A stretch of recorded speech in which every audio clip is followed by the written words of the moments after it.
Ladies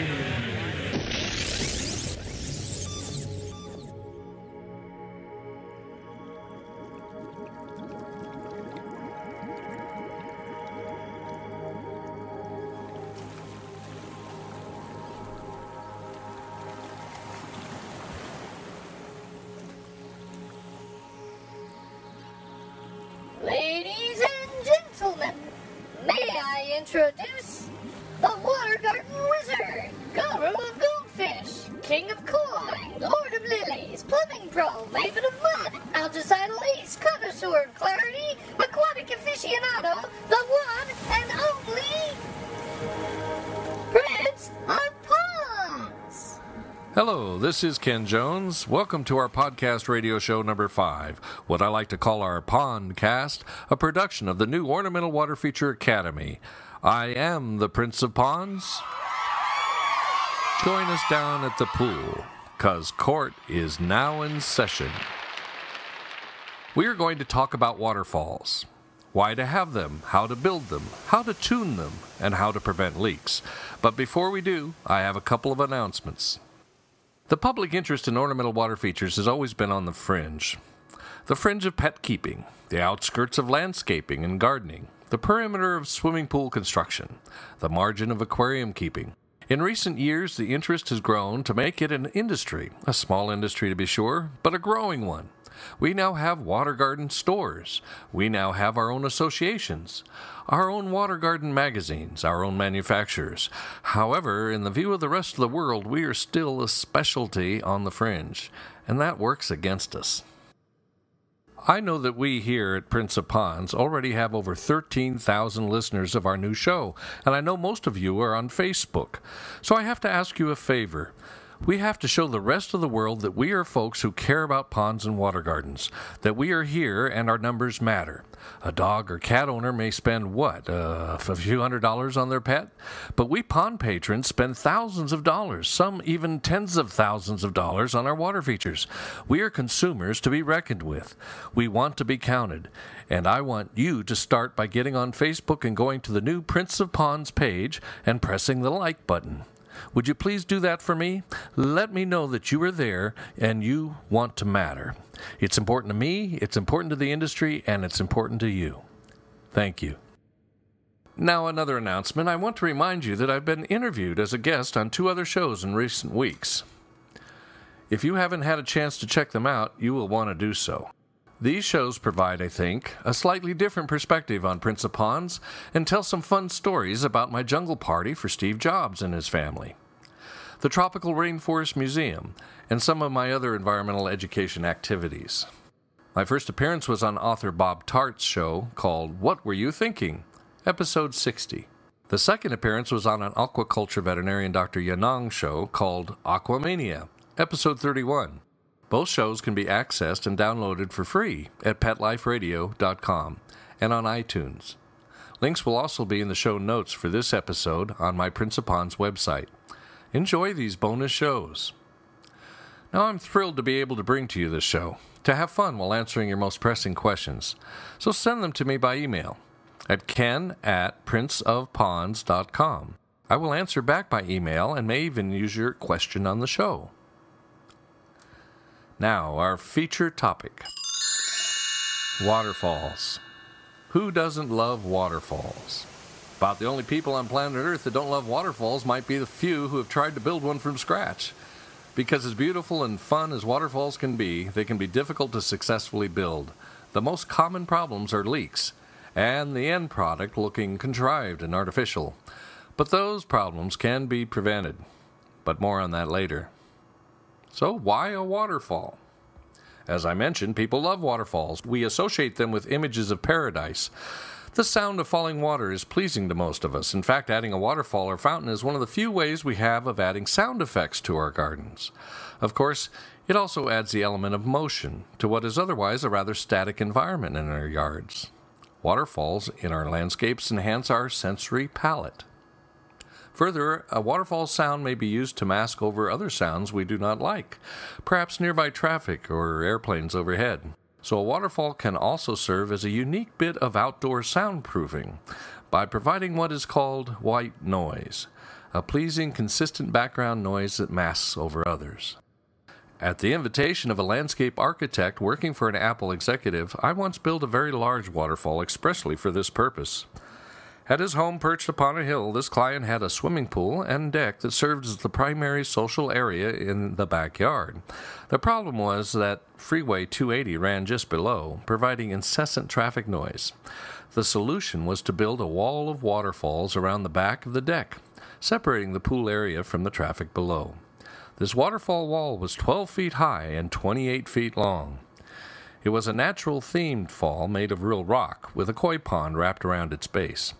It featured a combination of cascading and sheeting waterfalls. 4 water pumps powered the system.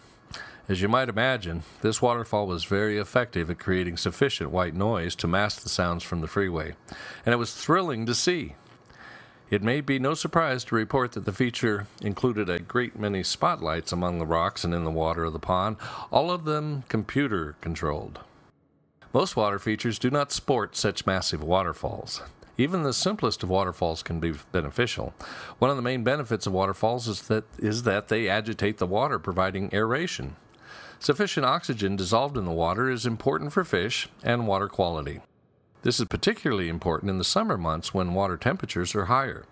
The warmer the water, the less the capacity of water to hold dissolved oxygen. Waterfalls are one of the most attractive ways of aerating pond water. Another benefit of a waterfall is its cooling effect. Psychologically, we just feel cooler in the presence of a waterfall. But in fact, the agitation of the water going through the waterfall increases evaporation, which does cool the water. Now, this effect is often minuscule in comparison to the whole body of water, but it is a positive nonetheless. Designing waterfalls. Location. In nature, waterfalls occur when the water changes elevation from high to low. Therefore, a natural location for a waterfall structure is on a hill, feeding the return water from the circulation system from an obscure location up high over the falls to a lower pool or the pond itself. A stream is little more than a meandering series of little waterfalls, and so is placed in similar fashion. If your pond has no nearby elevation changes, then you can add a low-profile waterfall to give the effect of the water coming from a stream or spring. Preventing leaks.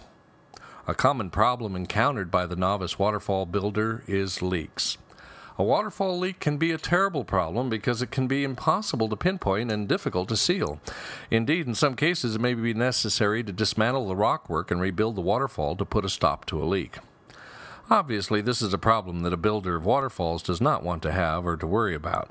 Rocks come in varying compositions, forms, textures, and densities. Mortar is used to hold them together into a shape for a waterfall. Seasonal changes in weather cause concrete materials and natural rocks to expand and contract over time. Therefore, cracks in the rockwork are inevitable. So the only way to make sure a waterfall does not leak into the surrounding landscape is to build it upon a durable, waterproof, continuous membrane or concrete substructure. I often will use both. In fact, in my opinion, it is wise for the professional builder to use more than one waterproof barrier in his water features. If a waterfall is more vertical in shape, then a steel-reinforced concrete substructure should be sufficient. If a waterfall is long and meandering, as in a stream, then the substructure is potentially subjected to more earth movement and possible cracking, so a plastic or rubber liner underneath is advisable, as it is flexible and will accommodate the movement without cracking. A third option would be to essentially put your membrane on top of the concrete substructure. In this case, a thick liquid urethane is applied on top of the concrete in 2 or more coats. This urethane dries to a tough rubber-like membrane with great elasticity. The top coat is dusted with coarse sand to provide the texture needed to allow mortar for the decorative rockwork to adhere to it. This technique can be used in addition to the other 2 approaches to waterproofing. So you see, there are 2 basic structures in a waterfall: the waterproof substructure and the decorative rockwork on top. The function of the substructure is to support the decorative rockwork and capture any leaking water and keep that water in the system. It is usually built just at or below the soil line. Keep in mind that you will be piling a lot of weight upon the substructure, so it has to be strong enough to support that weight. This means it has to be thick enough and adequately reinforced with steel rebar. This is one of those subjects where a picture is worth 1,000 words and a video is worth an entire encyclopedia. You will find the photos and videos at ornamentalwaterfeatureacademy.com of great help in understanding these techniques. And indeed, I have many helpful photos in the show notes for this episode. I have seen many streams and waterfalls built by others using only a membrane as a barrier and sometimes not even using mortar to hold the rock in place. In time, these all become failures. The reasons are: plastic membranes are slippery and rock eventually slides out of place, exposing the membrane and degrading the appearance of a water feature. Exposed membranes degrade from the UV waves of sunlight, some much faster than others. Eventually, exposure to sunlight will lead to the membrane falling apart. Membranes themselves will shift position due to earth movement over time. I'm not talking about earthquakes here, but the subtle and ongoing movement of soil as it settles and erodes. Sometimes the edges of the membranes will fall below the water level, allowing the water to escape. Loose rock hides many nooks and crannies where leaves and soil accumulate. These holes under and between the rocks make it difficult to clean. If the stream or waterfall is not kept clean of this debris, it will be rot anaerobically, producing toxic chemicals that will degrade water quality and produce unpleasant odors. It is advisable to mortar all rock into place and to keep holes, nooks, and crannies to a minimum. Waterfall types. There are basically two types of waterfalls: sheeting falls and cascading falls. Sheeting falls are simply horizontal sheets of water. They produce little splash, they are quiet, they are refined. Sheeting falls are the formal, civilized member of the waterfall family. Cascading waterfalls, on the other hand, are rowdy. They tumble and splash. They are more noticeable. They produce more sound. They are the fun-loving, almost crazy members of the waterfall family. And as in many human families, waterfalls often contain both types. You should plan your waterfall and consider what types of falls you want and where you want them within the waterfall structure. Are you after a subdued, quiet effect near an outdoor dining area? Is the waterfall some distance away and in need of more action and sound to transmit the distance? Think about the personality you want your waterfall to have. We're going to take a break now, but when we get back, we'll talk about using rock in waterfalls.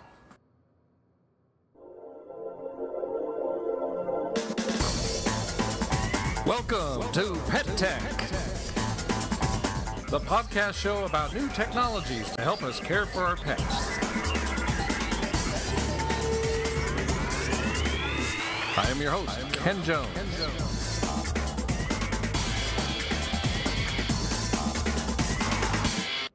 Welcome to the show that helps you apply today's technology to make the care of your pets easier, safer, and more fun. I am the Pet Tech Guy, and this is the program where we talk about electronic tracking devices, high-tech nutrition, aquarium gear, filter systems, heating, lighting, computer controls, and much, much more. The new Pet Tech Show is available as a free podcast from PetLifeRadio.com, beginning in February of 2012. It is created as one of the new media production services of Ken Jones. Sponsorships are available. Enjoy Pet Tech. I want to speak a moment with you about one of our affiliates and supporter of this show, Audible Books. If you are listening to Prince of Ponds on a smartphone, iPad, iPod, or even a computer, then you've discovered the rich resource that is the podcast. There's another wonderful resource available to you thanks to this digital technology. If you are not partaking in it, you are truly missing out. That is digital audio books. Now, you can listen to your favorite books anytime, at home, in the car, or when exercising. It's a great way to get caught up on your reading without having to take the time to actually sit and read. Audible has a huge collection of over 100,000 of the latest books and the classics for you to enjoy. For listeners of the Prince of Pond podcast, Audible is offering a free audio book download with a 14-day free trial to give you a chance to check out their service. I personally recommend the new book Steve Jobs by Walter Isaacson. You know, I've been a lifelong user of Apple computers, and I spent an afternoon with Steve and his family at their home.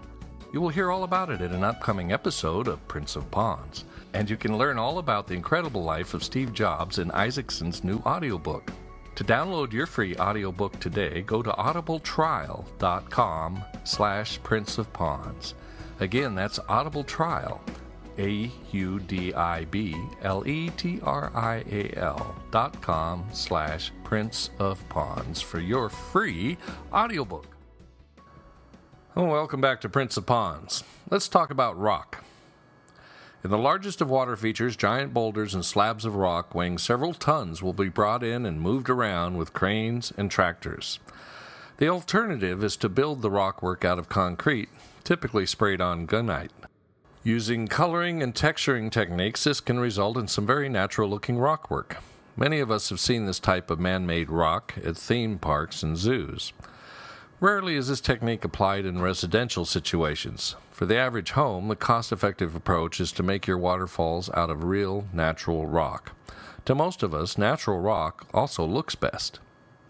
The rock needs to be similar to any rock already used in the coping of the pond or the surrounding landscape, so that it looks like it belongs. What is referred to as fieldstone is commonly used, but many different types, sizes, and colors are available at the local rockery. Usually it is helpful to identify some flat, flagstone-shaped rock of similar color to match with the round boulders you'll be using. These flat pieces will become water sills or spillways. Sometimes entire waterfalls are made up of flagstone or slate stacked flat upon one another horizontally, as they are often seen and stratified in nature.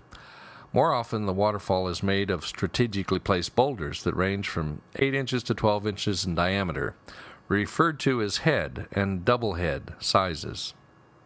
Also, 18-inch and 24-inch boulders will often be used. It should be considered that these are the sizes that can be manipulated by hand and that larger sizes will require mechanized equipment, creating a jump in costs. Now, what about rock placement? Placement of the rock is a slow trial and error process, best performed by someone experienced in waterfall building. It is difficult to convey to others why all the rocks end up where they do in a waterfall. After all, building a waterfall is like putting together a jigsaw puzzle that no one else has ever seen before. Waterfall building is an art. For my part, I always felt that I should listen to the rocks. The rocks were telling me where they should go. There are a few guidelines to help. Waterfall building that produces natural-looking results is an art. The character of each individual rock will suggest how it may be placed within the whole. You start by identifying key rocks, key locations, and priority water behaviors. Keep in mind when building the waterfall structure, the decorative rockwork, that there's the rockwork that makes up the waterfall structure, and that within that structure, there's the water course. The water course is much smaller. The water course is the path of the water flow. Some rocks you place determine the behavior of the water in that course. You must keep both in mind as you work. The rocks you place will define the overall waterfall structure and the water course. Key rocks are usually the largest or most unique in shape and appearance. They may be squarish, especially useful for building height, or especially beautiful, covered with lots of moss and lichen. Pick out your most special rocks, rinse them and place them in your key locations where their attributes will be used to best advantage. Identify exactly where you want your sheeting falls to occur and where your cascade falls will be. Sheeting falls require a pool behind them to accumulate and quiet the water flow before it hits the flagstone sill. They also require a pool below them to receive the water without splashing. Sheeting falls are a vertical feature. Cascades, however, are where water is tumbled by smaller rocks in the watercourse. No quieting pools or receiving pools are needed. Cascades can be nearly horizontal or steeply slanted. Typically, you will choose your locations for your sheeting falls and fill in with the cascading falls between them. The watercourse should zigzag within the waterfall rock structure. That creates more visual interest. Avoid a racetrack look. Even your sheeting falls will be more interesting if they are angled back and forth rather than in a straight line. If you will build a resonance chamber, a rock cave behind some of your falling water, most easily done with a sheeting fall, you will increase the volume and improve the tonal quality of the sound effects coming from your waterfall. The skill to deliberately design the tonal qualities of falling water is rare and achieved through a combination of much experimentation and long experience. The amateur will not even think of such things. These guidelines are only suggestions. For every rule I can identify, I also see exceptions. Experience helps you discover the exceptions that, when wisely used, make you a master. Decorative mortar. You will be working with mortar as you place the rock to hold it in place. I highly recommend decorative mortar, mortar made from scratch with extra components to provide color and texture.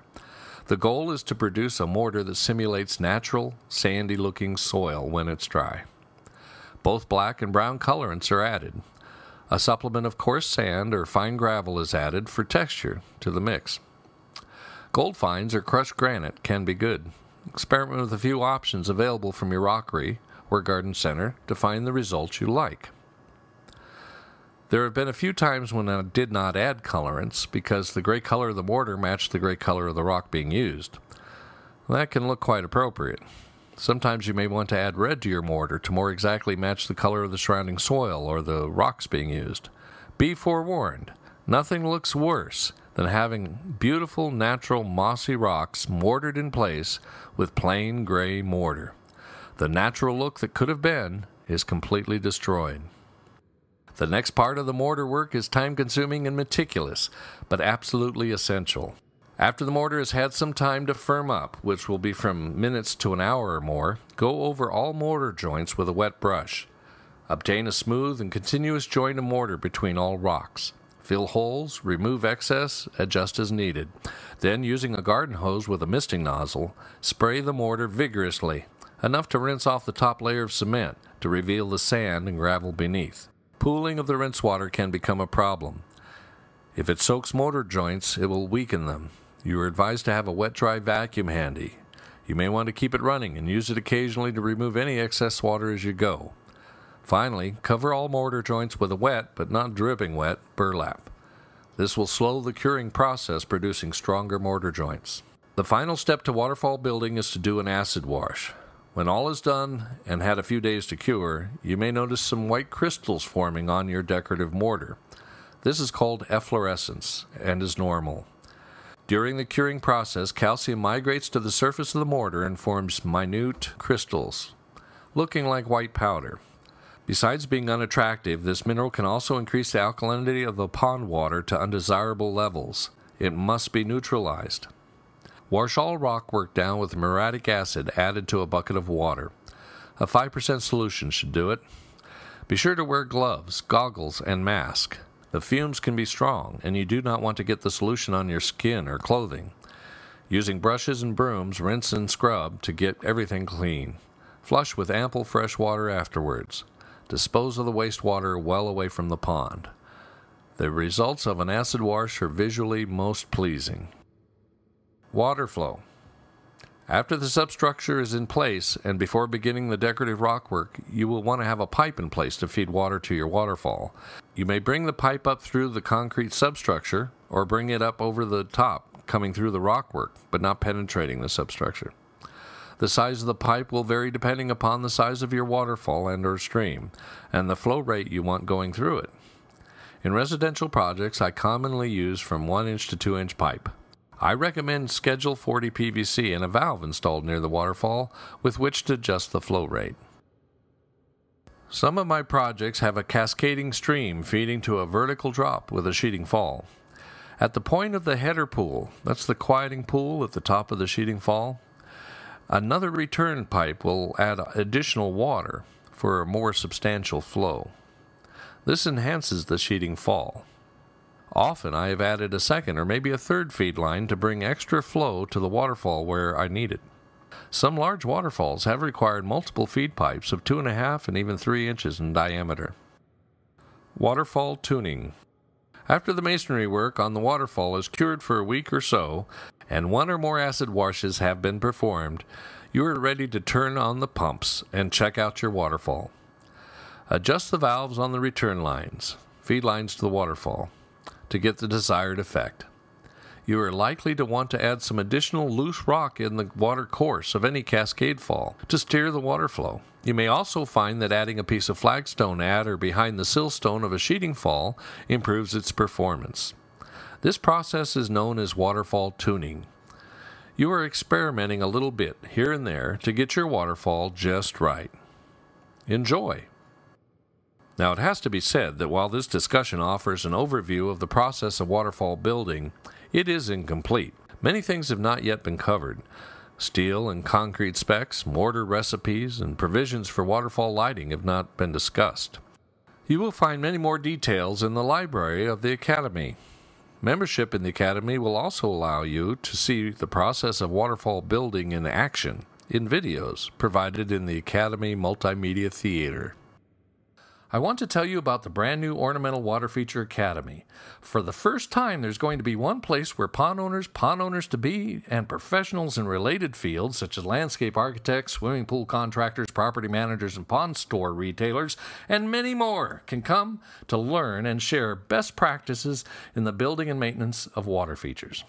The heart of the Ornamental Water Feature Academy is its website, where you can see hundreds of gorgeous, high-quality photographs of before and afters, successful features, and step-by-step how-tos. You can network with others with similar interests on the forums and learn from the experience of experts in the resources list. The library contains articles that delve into every topic in detail. You can hear interviews with industry leaders on the podcast, Prince of Ponds, presented in the lecture hall. And maybe best of all, in the theater, a collection of 40 and growing professional videos are being developed and offered as a part of membership at the site. Now, the Academy is not open to the public yet, as it is still in production, but as my special guest of the Prince of Ponds podcast, you are invited to take a peek now. Just go to princeofponds.com, and you will be able to preview some of the articles and learn more about the Academy. While there, visit the membership application page and enter your name and email into our email notification form to get on our priority list. Doing so will entitle you to big savings should you choose to become a member when the Academy opens. In any case, we will notify you the day it opens so that you are among the first. And why not? It's free to reserve your ginormous discount and your place in the front of the line. I'll see you there. Now tell your friends and family about the new Prince of Ponds podcast. I invite them to tune in at PetLifeRadio.com or at iTunes. And I would so much appreciate you leaving a review comment on iTunes and voting for the show. Visit us and comment on our new Facebook page, Prince of Ponds. This is a brand new show, so we could use the boost. You can reach me by email at ken@princeofponds.com. Send me suggestions and questions. I'd love to hear from you, and I may answer your questions on the show. Until next time, splash me!